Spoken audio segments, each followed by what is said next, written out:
Olá a todos, sejam bem-vindos a mais uma live. Este ano, 2023, nossa primeira live de estreia com duas grandes otorrinos, que é a doutora Tatiane Vaccari e a doutora Giana Oiticica, né, que tem já a participação aqui nas minhas lives anualmente. E eu espero que vocês gostem, porque é uma live super bacana para tirar dúvidas, né? Acho que todo mundo que tem zumbido acaba tendo dúvidas. E aí vocês vão aproveitar duas grandes especialistas, né? Profissionais que têm expertise no assunto. Bom, sejam bem-vindos. Para quem nunca participou da minha live, seja bem-vindo, seja bem-vinda. E eu vou dar uma boa noite aqui para vocês, pra gente começar. Boa noite, Nilson Cristiano. Boa noite, Jumelo. Boa noite, Rita, Maria, Márcia Cristina, Central Auditiva, Yasmin, Jaque, Isabela, Doctor. Gente, sejam bem-vindos. Boa noite mais uma vez. E espero que vocês aproveitem. Eu vou começar essa live com as perguntas que eu recebi nos meus stories e também aqui no feed, mas também, obviamente, eu vou aguardar as perguntas de quem está ao vivo, que eu também vou ler essas perguntas, já que vocês estão aqui nos prestigiando, tá? Então, deixa eu ver se as minhas queridas convidadas já entraram. Deixa eu dar uma olhadinha aqui. A Tatiane.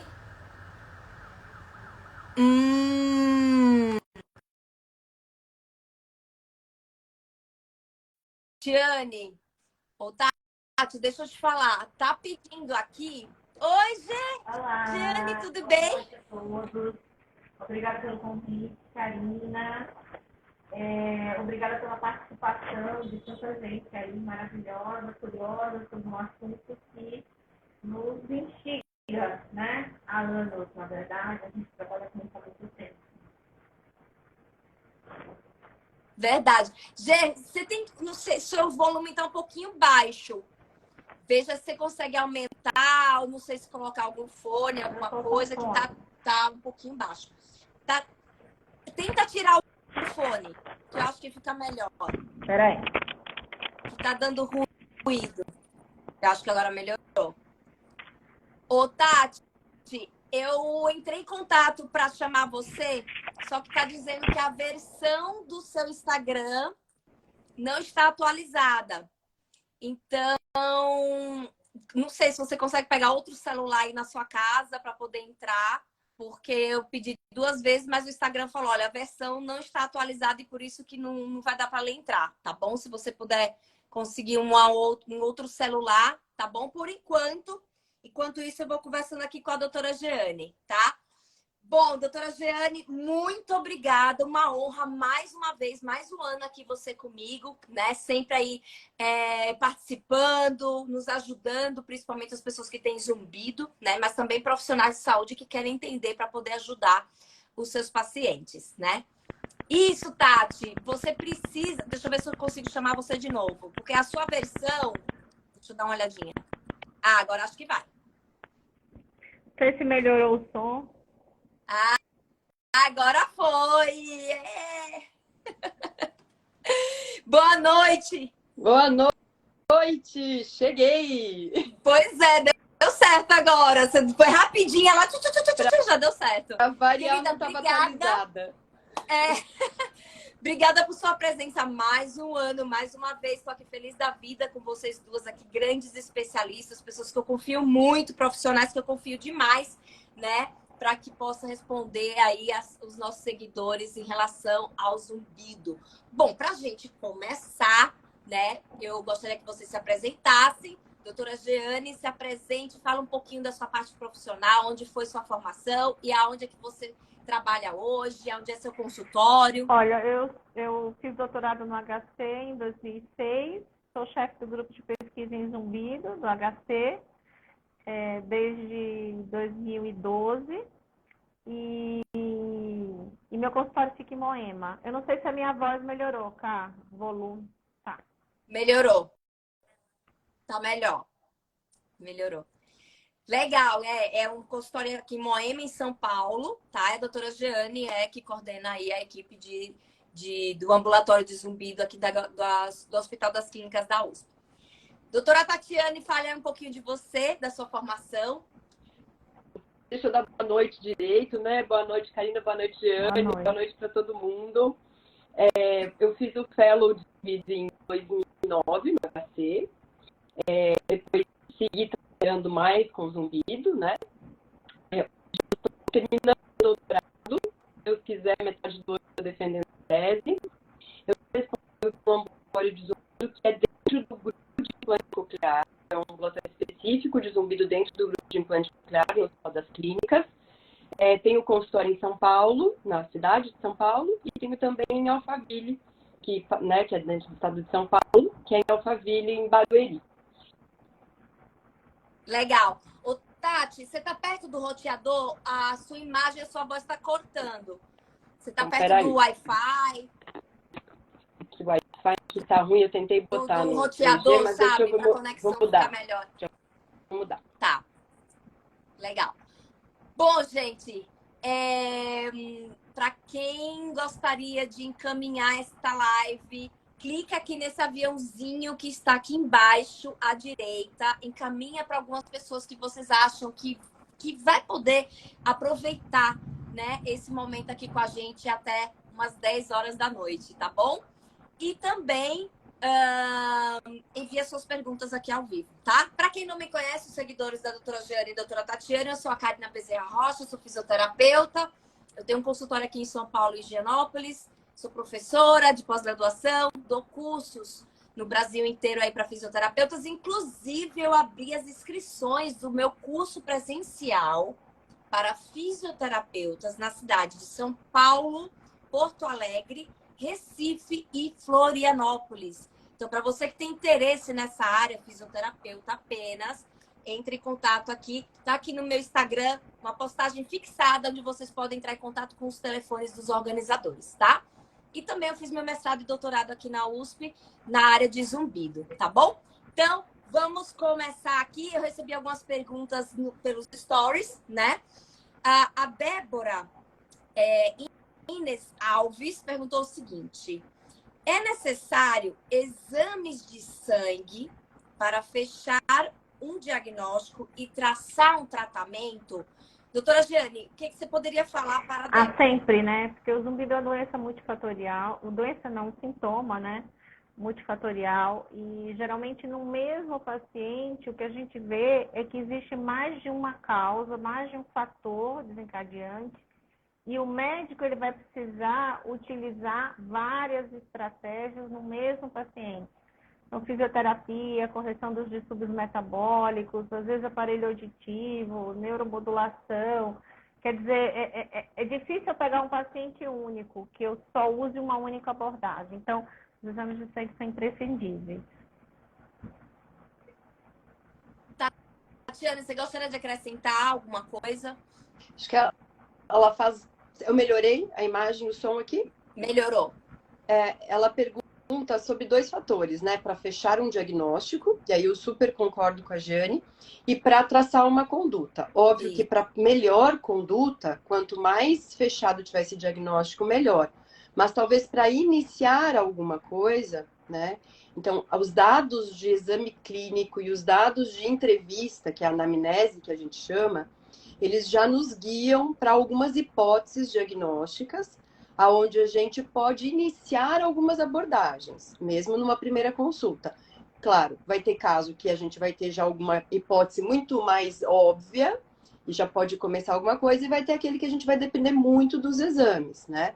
Mas talvez a gente não dependa só de esperar tudo estar pronto para começar alguma orientação, alguma abordagem inicial, e como a Jenny falou, dificilmente ela vai ser única, né? Então, às vezes, com a anamnese, a gente já começa a entender alguns fatores, já começa a iniciar algumas coisas que já vão colaborar para essa melhora. Sim.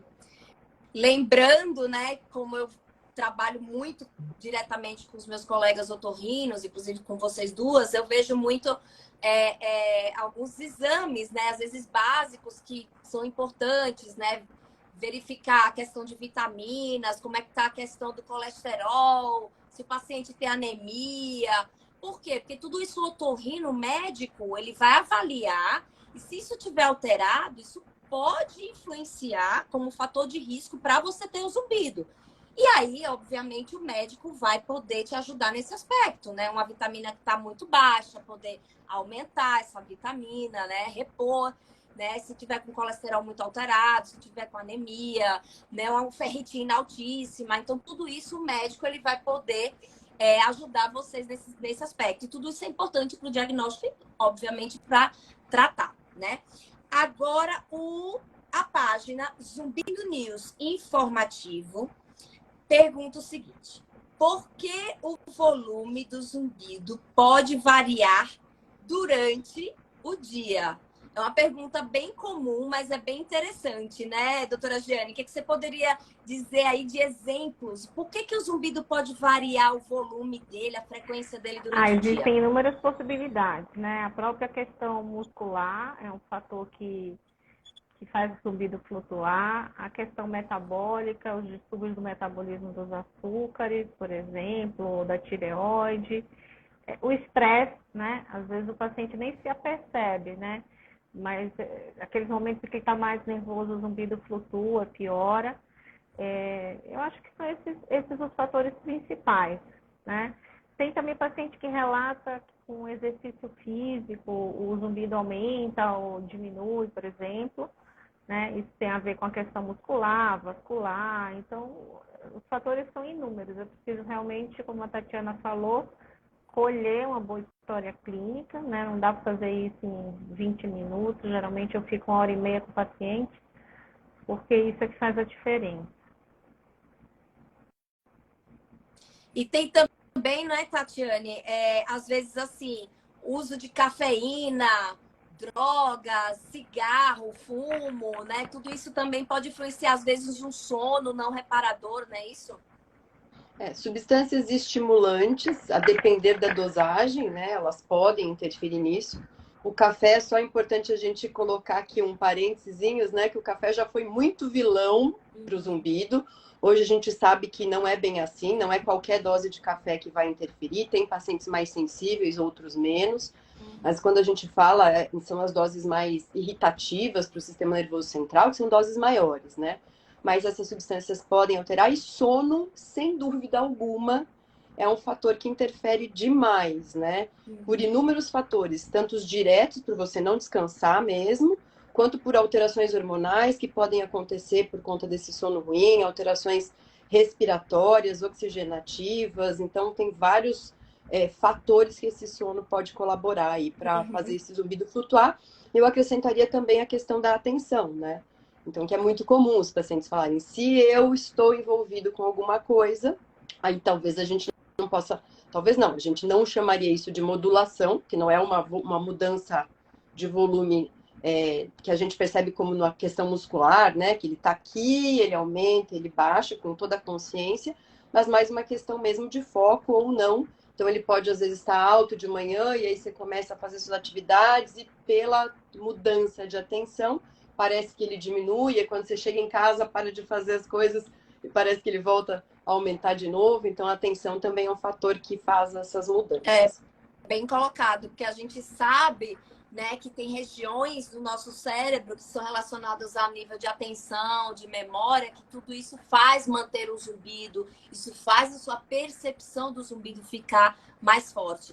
Hoje mesmo eu atendi um paciente que disse que o zumbido dele flutuava, aumentava quando ele tomava bebida alcoólica.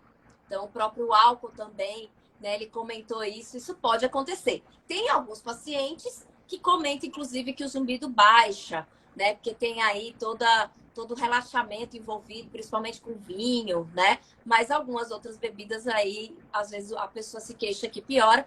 E também tem a questão da ressaca, né? Que às vezes a pessoa fala, depois que eu bebi, mas a questão é que a pessoa teve uma ressaca, teve uma enxaqueca, essa enxaqueca deu uma piorada no zumbido. E assim vai, né? Os links são vários.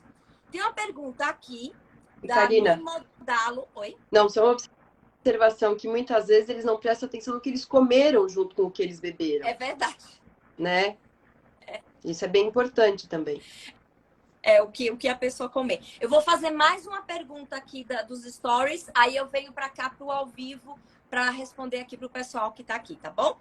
A Mimodalo 3 pergunta o seguinte: zumbido pulsátil tem alguma relação com perda auditiva, doutora Olha, Jane? eu já tive, sim, pacientes com zumbido pulsátil e que a etiologia era otosclerose. Então, sim, o zumbido pulsátil pode ser decorrente não da perda auditiva diretamente, mas da etiologia da perda auditiva, porque você tem uma rarefação óssea, e com essa rarefação óssea, vamos dizer assim, o abafamento dos ruídos internos fica mais prejudicado. Ou então, por exemplo, deiscência de canal semicircular, né? Terceira janela. Isso também pode dar esse tipo de zumbido. Olha que interessante. Tatiana, o que é que você poderia comentar? Perfeito que a Jane colocou. Na verdade, não está ligado diretamente à causa da perda, mas a percepção, né, da pulsação. E, às vezes, secreção dentro do ouvido também, né? Já tive pacientes com otite serosa, que a gente fala, que pode acontecer após uma otite aguda ou por consequência de secreções que vão do nariz para o ouvido, com a percepção, geralmente são pacientes que têm uma proximidade dos vasos sanguíneos um pouco maior em relação à orelha do que o comum, do que a média, e aí quando altera essa percepção dessa condução do som, pode perceber um pouco mais os sons internos, então pode perceber mais essa pulsação. Então podem ser situações de vasos sanguíneos absolutamente normais, mas com a sensação da pulsação por conta desses fatores. Uhum. Perfeito. O Saulo fez o quê? Agora eu vou dar atenção aqui pro pessoal. Meu colesterol está muito alto, Saulo, Jede. Com a medicação, alimentação e exercícios, tenho fé que vai normalizar. Isso aí, Saulo, foco, que tudo isso pode ajudar. O Anderson Rocha, ele pergunta o seguinte: boa noite a todos. Gostaria de mais informações sobre o cutâneos evocad tinnitus na prática de vocês. Olha que interessante. E aí, doutora Jane, o que você poderia Eu falar? acho que você pode falar melhor que a gente, né, Cá? Porque você tem super experiência. Olha só, Anderson, é interessante, né? Tem alguns relatos, né? Algumas anedotas aí nos artigos científicos falando aí sobre esse toque, né? Relacionado aí com a via auditiva, né? Então seria mais essa coisa do toque. Então a gente percebe, né? A gente vê, a gente também estudando essa toda a fisiopatologia, existe aí uma conexão entre essa via somática, periférica, que faz um link aí, tem uma comunicação com a via auditiva. E dependendo da sensibilização que esse paciente se encontra, isso pode ficar ativado, esse organismo, né? Esses núcleos podem entender como uma coisa excitatória.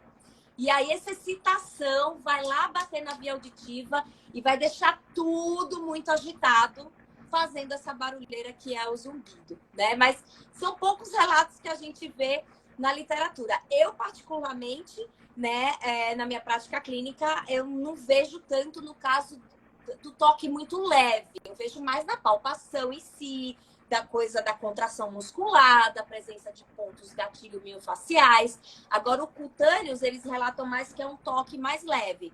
Isso eu acabo não tendo tanta prática. Vocês pegam muito? Eu já peguei esses paciente casos? assim, que eu vou lavar o rosto, e na hora de lavar o rosto, o zumbido aumenta, né? É como você falou, são vias comissurais cruzadas. Pode ter havido algum gatilho para isso acontecer, né? Da mesma forma, por exemplo, quando a gente vê, por exemplo, cirurgia de osso temporal, ou de ângulo pontocerebelar, ou de neurinoma, causar sintomas pós-cirurgia, por exemplo, de cruzamento de vias, né? Quer dizer, um sistema que é tátil, levando informação atipicamente para o sistema auditivo, né? Precisa ver exatamente qual foi o gatilho no caso dele. Uhum. Tatiane, quer comentar alguma coisa? Eu tenho um único paciente que eu tive exatamente com essa descrição, de toque leve, discreto, modulando o zumbido. Paciente que tinha uma condição muscular, uma disfunção tanto de ATM quanto cervical, um quadro de ansiedade bastante grande, mantendo essas vias também muito ativadas. e que melhorou com fisioterapia. Ai. Mas eu tenho, assim, de paciente meu, que não é da literatura, né? Só esse caso. E eu tenho mioclonia. Mioclonia quando eu tô com sono ou quando eu bebi um pouquinho. Ao toque, pode ser na perna, pode ser onde for, meu ouvido faz uma mioclonia. Nossa, que interessante. Eu só tive um caso que foi no Hospital das Clínicas, que foi um paciente que quando a gente tocava na região do tórax, aí ele percebia esse zumbido aumentava, enfim, o volume dele aumentava, mas na minha prática clínica de consultório não. Bom, tem uma pergunta aqui da Rita Mariano Trevisan, aqui ao vivo, que é uma pergunta que todo mundo faz, né, praticamente, que é se o zumbido tem cura ou se é só paliativo para diminuir. Doutora Jane, o que você poderia falar? Eu já tive muitos pacientes que curaram, sim. Quer dizer, não sei se muitos, mas que curaram das mais diversas formas. E a grande maioria melhora, né? Mas, assim, é um trabalho a dois, é um casamento, né? Não é só o médico, o paciente também tem que fazer a parte dele. E, geralmente, é trabalhoso dos dois lados, né? Mas a gente consegue chegar lá. Por exemplo, Rita, eu sou um caso de sucesso. Eu sou um case de sucesso. Então, assim, eu tive zumbido, hoje eu não tenho mais. Eu tenho pacientes que, inclusive, aqui na minha página do Instagram, eu tenho lives onde eu faço lives com pacientes que tiveram remissão total do zumbido. Isto é, tinham zumbido e não tem mais. Mas como a doutora Jane colocou muito bem, a maioria não desaparece. A maioria ainda fica. No podcast que eu fico ouvindo por aí, tem um pessoal da Europa que faz um podcast, e eles pegam cientistas, pesquisadores do mundo inteiro. E quando perguntam para eles, eles falam assim, em torno de 5 a 15% desses pacientes pode chegar à remissão, tá? Então não é alto, mas tem aí uma possibilidade. Eu já curei. Poderiam falar mais. Eu tive também, já curei. Ah, você 2006. teve? Não sabia. O seu era qual causa? O meu era metabólico. Meu era pulsátil e era estresse. Tá, por estresse. Tatiana, você já teve um zumbido constante? Eu já tive períodos de zumbido que duraram mais. Eu tenho períodos intermitentes de zumbido, porque eu tenho um problema de cervical razoável, tenho hérnias, tenho um quadro de dor crônica aqui, que melhorou demais depois que eu fiz fisioterapia. E aí eu já me entendo. Quando ele quer dar o ar da graça, eu já sei que meu pescoço não tá bom. Eu já melhoro a atividade física, já alongo. Às vezes uso um relaxante muscular e pouquinho tempo ele já some de novo. Mas some. É interessante, bem, né? Assim, é uma coisa que depois que você se entende, acho que a primeira coisa que você para de ter é medo, né? Sim. Medo dele estar ali de novo. Porque você sabe, ele está aqui de novo, mas tudo bem. Daqui um pouco eu vou ficar bem de novo. E eu não sei nem dizer em que momento ele para, porque eu fico bem e aquilo vai indo e em algum momento eu sei que eu não tenho mais, né? Gente, vocês percebem o quanto o zumbido é comum? Você vê, as 3 daqui ou já teve ou tem, né? A doutora Giane mesmo participou, né, autoria de um estudo aqui em São Paulo, mostrando que 22% da população aqui de São Paulo se queixava de zumbido, né? Então, é comum, tá? É democrático, porque não tem essa coisa assim, né? A idade, raça, gênero, não. O zumbido, assim, ele vai pegando todo mundo. Mas, enfim, né? Estamos aí porque cada vez mais a gente tem melhorado a forma de tratar. O Márcio Oliveira, ele pergunta o seguinte: quais são os antibióticos que podem causar zumbido? São todos? Tem algum menos agressivo aos ouvidos? Olha, eu tenho uma lista, posso abrir aqui, mas... Assim, os aminoglicosídeos, né? Os quimioterápicos, as quinolonas, né? Então, tem alguns. Eu já vi paciente, por exemplo, que teve perda auditiva e zumbido pós-macrolídeo. Não é frequente, ela deveria ter uma mutação genética associada aí. mas eu já tive. Então, assim, eu não estou lembrando mais de nenhum outro. Posso abrir a lista, não sei se a Tatiana quer falar também. Antibióticos, Tati, ele quer saber se são todos ou se tem antibióticos que são mais propícios para gerar uma ototoxicidade. Acho que o antibiótico, eu tô lembrando dos mesmos que a Jane citou, né? Não são todos, né?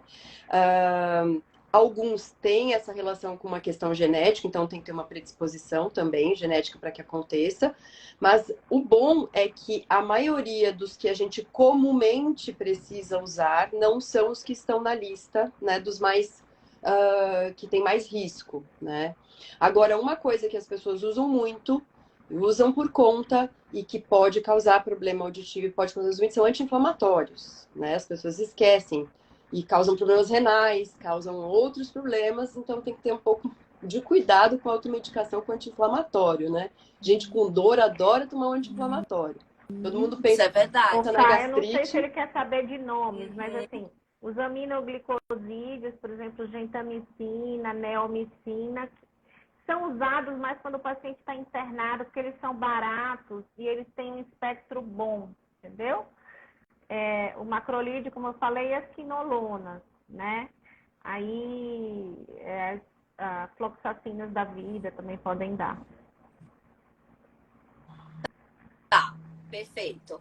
Então, gente, quem tem zumbido, mais ainda, vai tomar qualquer medicamento, conversa com seu médico, com seu otorrino, porque pode levar a qualquer tipo de piora, né? Mas sem pânico. É só assim, pergunta, consulta direitinho para ver o tipo de medicamento que vocês vão tomar sem ficar fazendo automedicação, tá bom?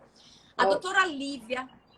Só lembrando que a gente citou agora a neomicina, né? Neomicina tem gota otológica e que agora, com a necessidade de receita para antibiótico, é menos o uso sem indicação médica, mas muita gente usava, né? Começava a ter dor de ouvido, às vezes há uma perfuração, a medicação penetra dentro do ouvido, e a neomicina pode ser tóxica daí, quando entra na parte interna do ouvido. Tá. Então, sempre com orientação médica, gotinha de ouvido também. Perfeito.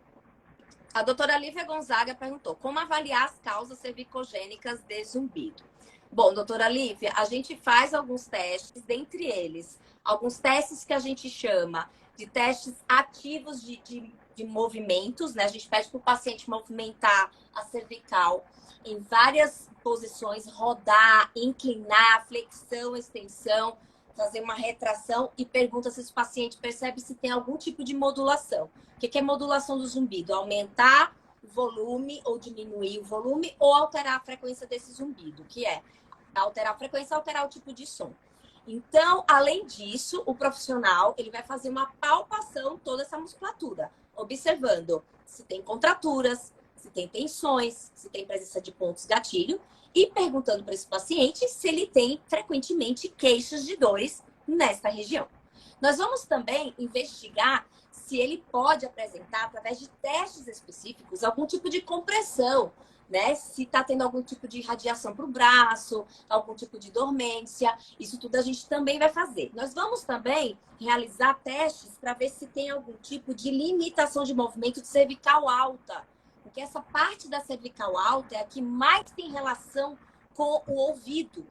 E a gente fazendo esse teste e dando positivo, o fisioterapeuta vai tratar essa região da cervical alta deste paciente. E também realizamos testes de força, né? Testes para ver esses flexores aqui do pescoço, se está mais fraco, os extensores, para a gente passar exercícios para esse paciente. E aí a gente vai fazer todo um tratamento relacionado a isso, tá bom? Mas, basicamente, seria esse tipo de conduta que o profissional deve realizar, tá bom?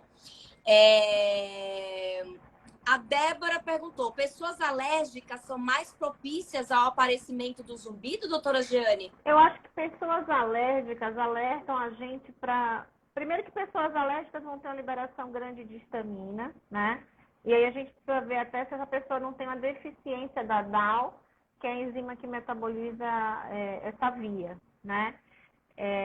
Sim, eu acho que existe uma correlação no sentido assim, por exemplo, se o paciente tem uma rinite crônica, né? esse paciente, ele provavelmente tem algum tipo de intolerância, porque a rinite, às vezes, ela pode se alimentar. Isso aí pode também ser a causa do zumbido, vamos dizer assim. Então, eu acho que sim. Eu acho que o fato do paciente ser alérgico não é uma causalidade direta, mas eu acho que são coisas que se comunicam, que se interligam, né? Não sei se a Tati... Tati, o que é que você poderia falar? Eu acho que é isso que a Jane falou, assim, não necessariamente vai ter uma ligação direta. Então, eu tenho alergia, seja ela qual for, eu vou ter uma predisposição do meu ouvido a ter um problema diretamente ali, né? Mas da rinite pode ter também coisas locais, como disfunção da ventilação do ouvido. Isso pode alterar as pressões dentro da orelha, pode fazer com que a gente perceba zumbido. A gente pode ter alterações gastrointestinais, mudando toda a permeabilidade do intestino, fazendo com que a gente se intoxique mais fácil com outros, com substâncias mais... Tá tentando usar uma palavra que não seja tóxico de novo, né? Mas, enfim, com substâncias que vão causar danos ao nosso organismo e aí favorecendo até danos celulares lá na célula auditiva. Então, acho que é um paciente que é mais propenso, porque ele é mais propenso a ficar doente, de forma geral também, né? Perfeito. Raquelzinha, Mesalira, beijo. Raquel, oi! Ó, tem uma pergunta aqui da Arias Roseli. Como começar a pesquisar as causas? Arias, é com otorrino, é com o médico otorrino. É o principal, tem que ir para fazer toda a investigação aí em relação a exames, anamnese, vão fazer avaliação física, pedir vários exames. Então, ó, corre aí, principalmente se for um médico otorrino que tenha expertise no assunto. Aí as coisas facilitam mais ainda. E fora que você não vai ouvir, zumbido não tem tratamento, você vai ter que ficar com esse zumbido desse jeito para sempre. Então, o profissional que tem expertise no assunto, dificilmente ele vai falar esse tipo de coisa para você, para fazer você sofrer mais ainda, sabe? Então, bora lá. Vamos ir para cá.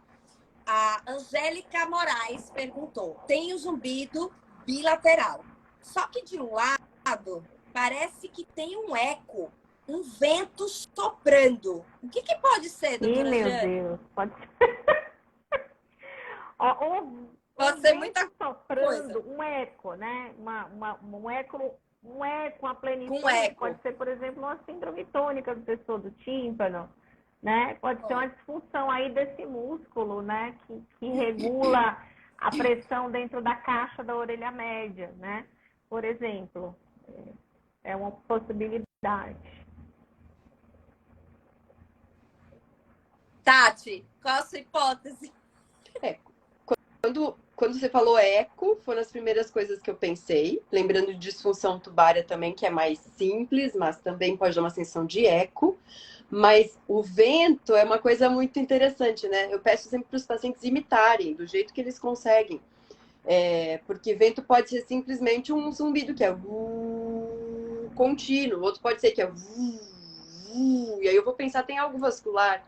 Então, perceber, a gente tentar ouvir o que o paciente sente, ajuda bastante a gente caracterizar, né? Porque senão vai da interpretação de cada um. Sim, com certeza. O Nilson perguntou: para zumbido existe medicação para acalmar? Nossa senhora, e se não tem? Nunca é específico, né, doutora Giane? Não existe um medicamento, esse medicamento aqui é para zumbido. Fale aí um pouquinho sobre essa via indireta. Olha, às vezes os pacientes me pedem para um quadro agudo, de pior aguda, algo que diminua para voltar ao estado que estava antes, né? Tem 3 drogas que eu vejo que aí vai depender do paciente, o paciente vai responder aquela ou aquela outra ou a terceira, que costumam dar esse efeito. Só não vou falar aqui, né, para não dar spoiler. Não, o paciente sai com... Mas tem, gente. E lembrando que o zumbido é um sintoma, hein? Então, o médico, ele vai investigar que tipo de... O que tá levando esse zumbido ter ficado agitadão, né, Tatiane? Exatamente, né?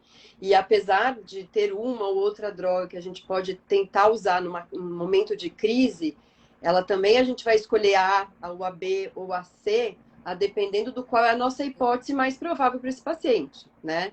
Se ele é mais muscular é uma coisa, se ele tem um componente ansioso muito grande é outra coisa.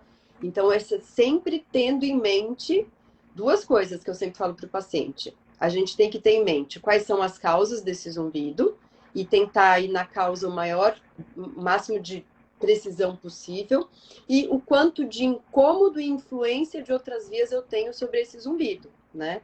Porque eu posso ter uma causa onde a causa é um problema sutil, pequeno, simples, e o envolvimento da via da ansiedade, por exemplo, tornando o sintoma muito incômodo. Então, qual é a via que está disfuncionada naquele momento agudo? É a via da causa ou é a via da emoção, do desconforto, do sofrimento, né? Excelente. Bom, uma pergunta também muito comum e também às vezes existe um certo preconceito, mas assim, a pergunta é: em quais situações vocês poderiam pensar em prescrever um ginkgo biloba? Doutora Olha, o ginkgo biloba tem até uma revisão sistemática Cochrane, né? Mostrando assim, que apesar do ginkgo biloba, por esta revisão, não ter efeito no zumbido, existe um espectro de pacientes que acabam respondendo ao ginkgo biloba, seriam os pacientes com declínio cognitivo, né? Então, porque o ginkgo biloba, ele muda a distensibilidade das hemácias, a contorcibilidade das hemácias, e melhora o fluxo sanguíneo, portanto, a oxigenação, vamos dizer assim, para os tecidos. Então, teria essa indicação, em geral, em pessoas idosas com declínio cognitivo. Para zumbido. Tá. Tatiane, na sua prática clínica? O mesmo perfil de paciente. Mesmo perfil de paciente. Tá, perfeito. E fico triste quando o paciente chega já tendo usado ginkgo biloba, betestina, porque essas medicações, eles têm esse perfil de paciente específico, né? E não podem ser usados para todo mundo. Então, quando vem com usando para todo mundo, óbvio que na maior parte das vezes não vai ter efeito. E aí fica com aquela imagem de que não vai funcionar para ninguém, né? Mas foi mal usado em grande parte da população, que passou ou no generalista, ou no médico que não se aprofunda tanto, e é a primeira droga da receita, né? E outra coisa, né? Eu já fiz uma live aqui que já teve esse tipo de pergunta, né? E o Ítalo Medeiros, doutor Ítalo Medeiros, ele chamou a atenção para uma coisa, que às vezes a pessoa fala assim, ginkgo biloba, plantinha. Ele falou, não é bem assim. Exato. Pacientes com questões relacionadas à coagulação, não é isso? Tem que ter um cuidado, não é? Tem interação com outras drogas. Isso é uma coisa que tem que ter cuidado, então, gente, em especial em idosos. Se estiver tomando anticoagulante, que aumenta o risco de sangramento, né? Hematomas subdurais, essas coisas. Então, a gente tem que ver também o que o idoso está tomando, porque dependendo do que ele está tomando, não dá para a gente associar. Exatamente. Gente, então, mesmo o ginkgo biloba que parece ser inofensivo, pergunte para o médico por causa dessas interações aí, ou de repente nos exames ele vê algo que fala, olha, não vou te Eu tenho uma prescrever o ginkgo biloba, paciente tá bom? que eu tratei, e ela, assim, na faixa dos seus 60, mulher bem-sucedida e tal, e ela veio para mim porque ela falou assim, doutora, eu tenho zumbido há anos, mas eu tomo ginkgo biloba e o zumbido melhora. Só que agora não está funcionando mais. Eu fui investigar, essa paciente, ela tinha uma trombofilia. Ela tinha uma mutação relacionada a fatores da coagulação. O dímero dela estava na estratosfera, quase 3.000.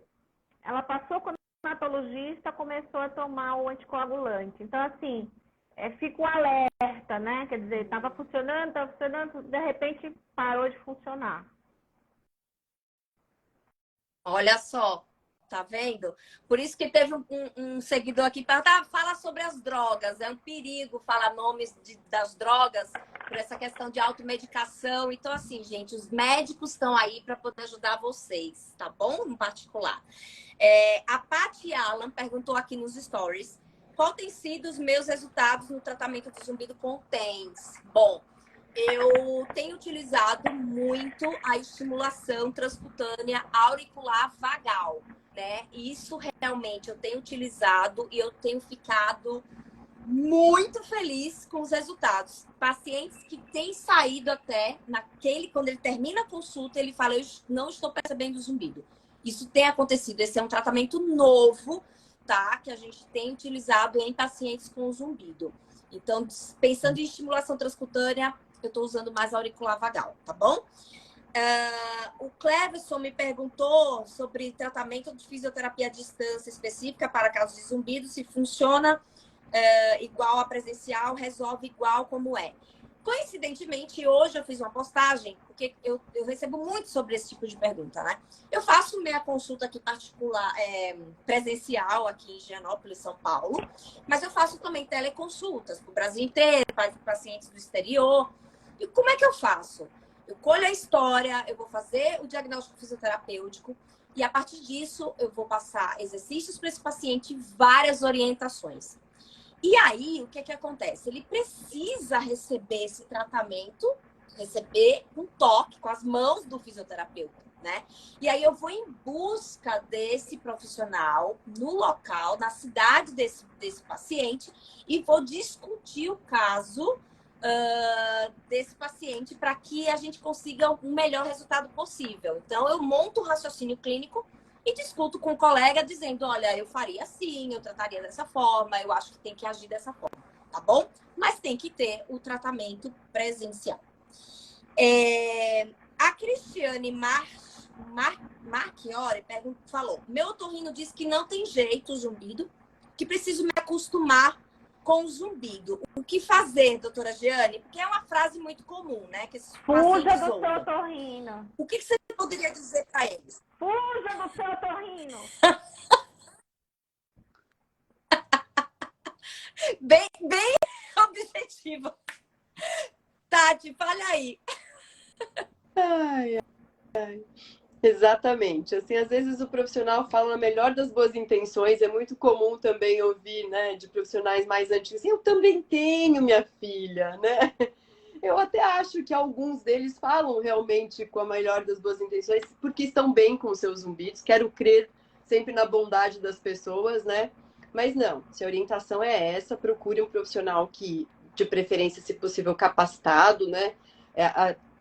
Como a Karina também, a gente também faz teleconsulta, também tem condições de dar uma orientação, também se coloca à disposição dos otorrinos da cidade para uma discussão, né? Então, acho que não tem porquê, hoje em dia, com o acesso que a internet trouxe, que a gente fique nessa posição. Gente, né? Então não aceite frases do tipo, zumbido não tem jeito, zumbido não tem o que fazer, zumbido não tem tratamento. Se acostume com ele, né? Teve uma paciente minha que falou que o profissional falou, olha, você tem uma floresta na sua cabeça, você tem que engolir essa floresta. Então, você tem que engolir a seco, tá? Então, assim, você tem como melhorar, você tem como ter qualidade de vida, você tem como ter uma vida completamente normal, muitas vezes mesmo tendo zumbido, tá? Ou até mesmo tratando e esse zumbido desaparecendo, né? Isso é possível. Uma pergunta interessante aqui do Cláudio Mirodeff. E quando vocês indicam acupuntura no paciente com zumbido, doutora Jeane? Ai, Caio, eu não tenho experiência com acupuntura. Eu prefiro que vocês falem. Tá, Tati. Hoje você pegou um duas específico. Então, a acupuntura, a técnica tradicional chinesa, eu também não tenho, né, experiência, expertise, então eu não indico. Tá. Eu tenho pacientes que me procuram e chegam para mim dizendo, estou fazendo acupuntura. Aí o que eu procuro ver? Quem é o profissional que está fazendo? Qual é a capacitação desse profissional? Se ele, né, o quanto ele tem de conhecimento sobre o zumbido especificamente. Então, eu acho que eu mais recebo pacientes que já estão recebendo acupuntura e eu vou checar se isso está sendo bem feito do que eu realmente indicar, mas por uma questão de não ter experiência. Tá. Pura e simples, assim. Uhum. Olha só, pacientes com dor e zumbido associado, porque a acupuntura tem evidência científica para dor. Pacientes que gostam da acupuntura, se sentem bem, se sentem relaxados. Tem pacientes que falam, o dia que eu faço acupuntura, eu durmo melhor. Então, esse paciente que tem uma certa dificuldade, né?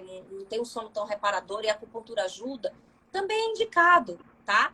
Então, assim, não vai funcionar para todo mundo. Então, o paciente tem que gostar da técnica, porque tem pacientes que não gostam da agulha.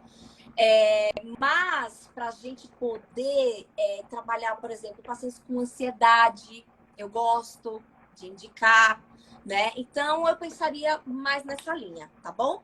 Tem uma pergunta aqui interessantíssima de Kellen Pimentel. Zinco baixo causa zumbido? E ela comentou o seguinte: eu suplemento, mas nunca sobe. Então, por que não está subindo esse zinco no exame de sangue? Olha, Doutora, às vezes a pessoa tem algum problema absortivo, ela não consegue absorver via oral. Aí a gente usa o zinco sublingual, tá? Tem essa possibilidade do sublingual. Pode sim ser a causa, eu já tive pacientes que eu suplementei, por exemplo, B12, ou D, ou zinco, e o zumbido desapareceu, tá? Mas não é uma regra, tá? Inclusive a Cláudia Coelho tem um paper que ela publicou, e ela fez esse trabalho da hipoglicemia e da reposição. Teoricamente ela não viu diferença, mas eu acho que cada paciente é um paciente, a gente tem que corrigir todos os estudos que a gente vê. O que a gente não sabe exatamente qual tronco está contribuindo mais para o fogo daquela fogueira. Então, a gente tem que remover todos os troncos de uma fogueira para poder apagar aquele fogo. É assim que eu raciocino em termos de zumbido. Então, faço a correção se não está funcionando oral, daí tem que ser sublingual ou injetável, né? Tem gente que trabalha com os injetáveis. Tá.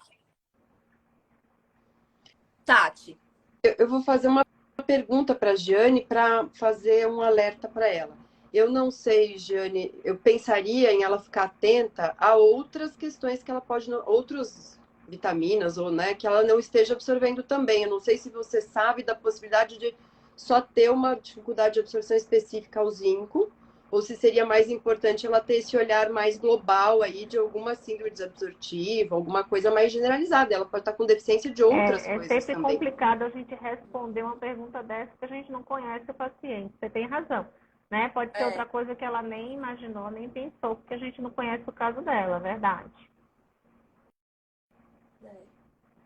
Isso aí. A fonoaudióloga Leilane, ela perguntou alguma colocação sobre fotobiomodulação e o zumbido. Olha só, para zumbido geral, né? Porque esses estudos, eles pegam assim, qualquer tipo de zumbido e tenta aplicar. Não funciona. Na minha prática clínica, o que eu observo, que na verdade eu uso, porque tem evidência, é para dor. E como eu preciso tratar a dor desse paciente para melhorar o zumbido, aí isso ajuda. Tenho casos que o zumbido, ele baixa bastante após o uso, né, dessa técnica, tá bom? Mas eu penso sempre com dor associada, tá bom? Deixa eu ver se tem mais alguma pergunta aqui ao vivo. A maçã tarossa 06. Magnésio treonato ajuda? Existem várias formas de magnésio. O magnésio treonato é o único que atravessa a barreira hematoencefálica. A gente costuma usar muito para o paciente que a gente quer atingir o cérebro, né? Questão de memória. O magnésio é muito utilizado na enxaqueca, né? Porque assim, o magnésio é um ânion, né? E o organismo ele produz muito cátion, muita carga negativa. Então, isso é uma coisa que eu sempre pesquiso e também faço a reposição especial em enxaquecosos, tá? Mas eu não conheço nenhum trabalho magnésio zumbido. Eu desconheço, eu não sei se tem na literatura. Mas é isso que a Tatiane falou, a gente tem que ter uma visão global. Nunca é uma coisa só, né? Eu uso bastante magnésio em enxaquecosos com zumbido, né? Porque eu acabo tratando tontura zumbido e eu vejo muito paciente enxaquecoso. O magnésio ele está indicado nesses casos. Tem um estudo, um ensaio clínico randomizado, que eles viram que o grupo que tinha zumbido, comparado com o grupo que não tinha zumbido, eles tinham, quando eles verificavam, né, através do exame laboratorial, os níveis de magnésio do grupo com zumbido era bem mais baixo do que o grupo que não tinha zumbido, Mas aí, assim, até mostrar que o magnésio vai gerar qualquer alteração no zumbido já é outra história, né? Tem do pensamento aí científico. Tatiane, você tem experiência na prática clínica? Eu tenho cada vez mais, né, estudado um pouco essa parte de oligoelementos. Eu ainda não tenho a expertise que a Jane tem em reposição, né?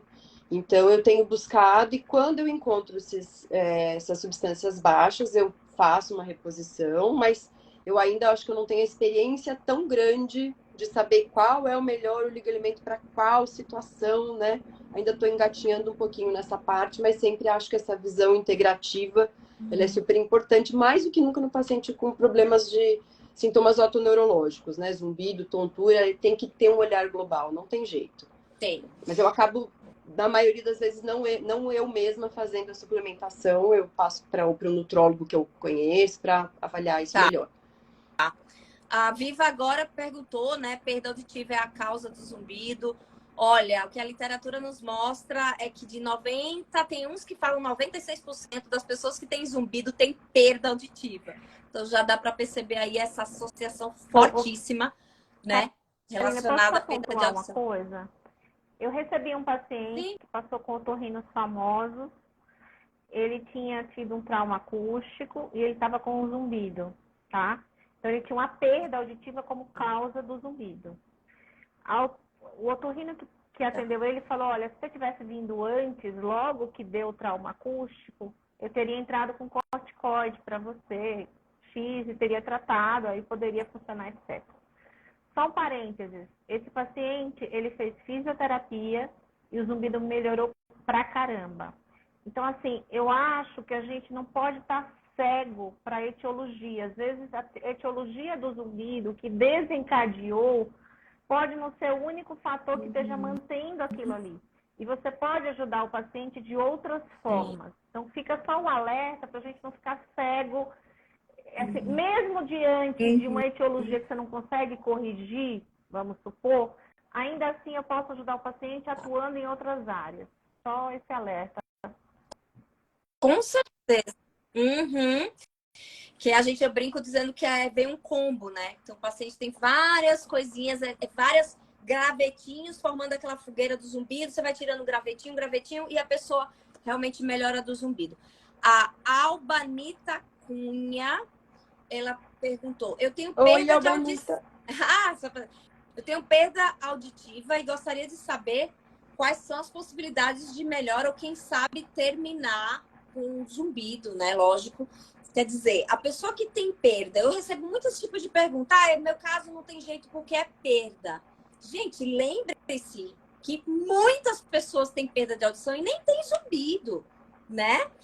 Então, assim, o que vocês poderiam falar, né, doutora Jeane, no caso da perda com zumbido, tem o que fazer para tratar isso? Então, a Patrícia Simonet, que defendeu o doutorado dela, ela fez um trabalho bonito em que ela adaptou, ela reabilitou esses pacientes e ela fez uma análise por meio de ressonância magnética funcional para hipós 6 meses, né? 80% dos pacientes melhoram, 20 pontos no THI, se a adaptação for bem feita. Não é qualquer um que sabe adaptar para zumbido, tá? Tem gente que piora o zumbido adaptando com aparelho de amplificação sonora. Mas é um caminho muito frutífero, a reabilitação auditiva nesses casos dá muito certo. Só para, acho que para ficar um pouquinho mais claro, né, o que a Jane falou, né, sempre que possível e necessário, aparelho de audição, né? O aparelho de amplificação sonora que a Jane falou é o aparelho que a gente costuma ver. Então, assim, reabilitar a audição sempre que possível é um caminho que precisa ser feito. Pode não ser o único, né? Pode não ser o que vai resolver o zumbido completamente, mas certeza que ele é um caminho para melhorar essa via, para deixar essa via menos hiperativa, né? Sim, e tem relatos, né, que colegas otorrinos contam, de remissão total do zumbido com uso de aparelho auditivo, né? A gente vê também esses relatos. A Cristiane perguntou o que causa o zumbido somatosensorial. Olha, Cristiane, o que está mais relacionado ao zumbido somatosensorial seria a disfunção temporomandibular, que é essa articulação aqui da ATM, a articulação temporomandibular, a disfunção dessa articulação aqui, ó, que a gente movimenta aqui, que fica na frente da orelha. O que mais pode estar relacionado? Disfunções da região cervical, bruxismo também é um fator de risco para levar a esse tipo de zumbido somatosensorial, tá bom? E temos também a síndrome tônica do tensor do tímpano, que pode também acontecer com choque acústico, e daí desenvolver aí toda uma questão musculoesquelética junto, né? Depois desse choque acústico, tá bom? Tem duas perguntas relacionadas à criança, que na verdade eu quase nunca tenho aqui.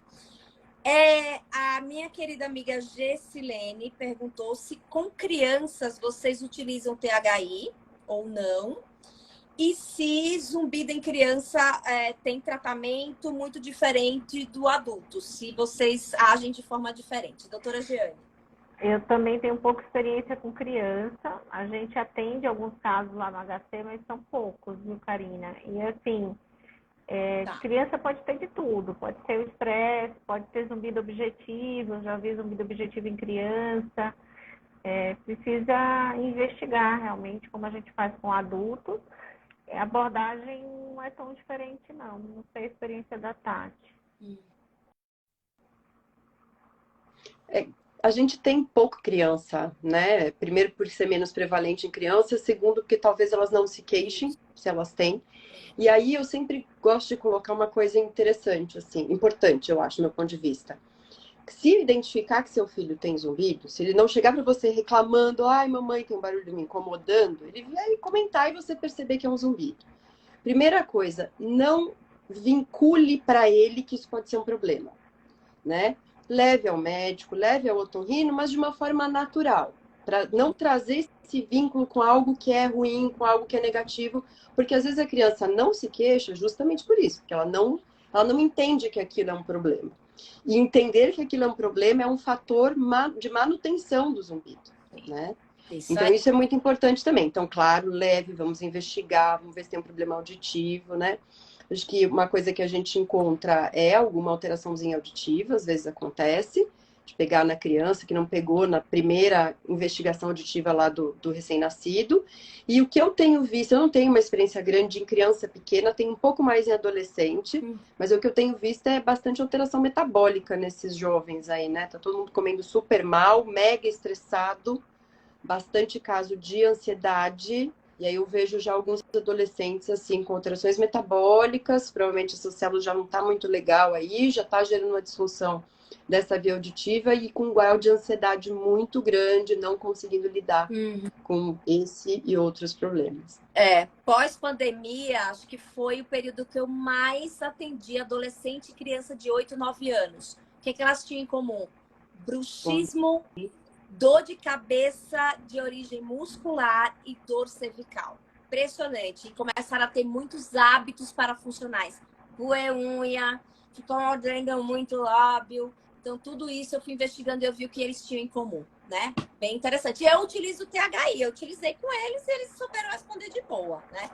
O Marcos fez uma pergunta aqui interessante, que é: até que ponto o zumbido pode gerar um resultado falso positivo na audiometria que possa gerar uma perda auditiva? Então, assim, na hora de realizar a audiometria, o zumbido pode realmente fazer com que dê um falso positivo que tem perda e, na verdade, a pessoa não está ouvindo por causa do zumbido? Doutora Jeane. Olha, a gente sabe que o zumbido interfere na cognição, na concentração, na memória, porque todo o cérebro foca naquilo e você acaba deixando pouca área, ou pouca energia, ou pouco neurônio, ou pouca atividade para as outras funções. Então, atrapalha sim, mas a ponto de dar alteração na audiometria, documentável, isso eu nunca vi, assim, palpável, né? Eu nunca vi. Ô, Tati, as fonoaudiólogas, elas usam um mecanismo quando vai fazer audiometria nesses pacientes com zumbido? É isso que eu ia dizer, assim, fonoaudiólogo experiente também vai dar um estímulo de forma que ele não seja parecido com o zumbido, né? Porque realmente isso é geralmente é um tom, né? Um apito, digamos assim, que é utilizado. Então, se o zumbido for muito um apito, pode ter frequências que você fique em dúvida se você está ouvindo o seu zumbido ou não. Então, até para o otorrino, quando for solicitar para investigação de zumbido, é importante até que ele escreva que o paciente tem zumbido, né? Mas um fonoaudiólogo, uma fonoaudióloga treinados, eles vão saber que tem ali, às vezes, uma divergência, eles vão trocar. E para o paciente também, avisem quando vocês forem fazer uma audiometria que vocês têm zumbido. E que vocês estiverem percebendo ou tendo dúvidas, se vocês não estão ouvindo, avisem também o profissional para ele mudar o estímulo, que é possível ter isso sim. Exatamente. Que a clínica Estrela Brasil comentou, por isso fazer o Warble, né? Que é esse tipo de mecanismo que eles usam. Gente, 22 horas, vamos parar, porque senão a gente vira abóbora. Precisamos descansar. Gostaria de agradecer a essas duas estrelas aí, minhas queridas amigas, doutora Jane e doutora Tatiane, pelas respostas, sempre bem, respostas bem coerentes, respostas sempre baseadas em evidências, sempre estão aqui, né, quando eu convido, sempre vamos lá para poder ajudar aí essas pessoas que têm zumbido. Agradeço muito, agradeço vocês aí pelas perguntas, espero ter ajudado, a gente ter ajudado vocês nessa noite, né, até a próxima live. Sempre a gente faz live terça-feira às 21 horas. Não vai ser toda terça-feira, mas é sempre em alguma terça-feira às 21 horas, tá bom? Beijos, meninas. Muito obrigada, viu? Muito obrigada. Beijo grande para as duas. Tudo de bom. Beijo para todo mundo. Obrigada, gente. Obrigada. Espero que vocês tenham gostado. Tchau, tchau. Até a próxima. Tchau, tchau. Tchau.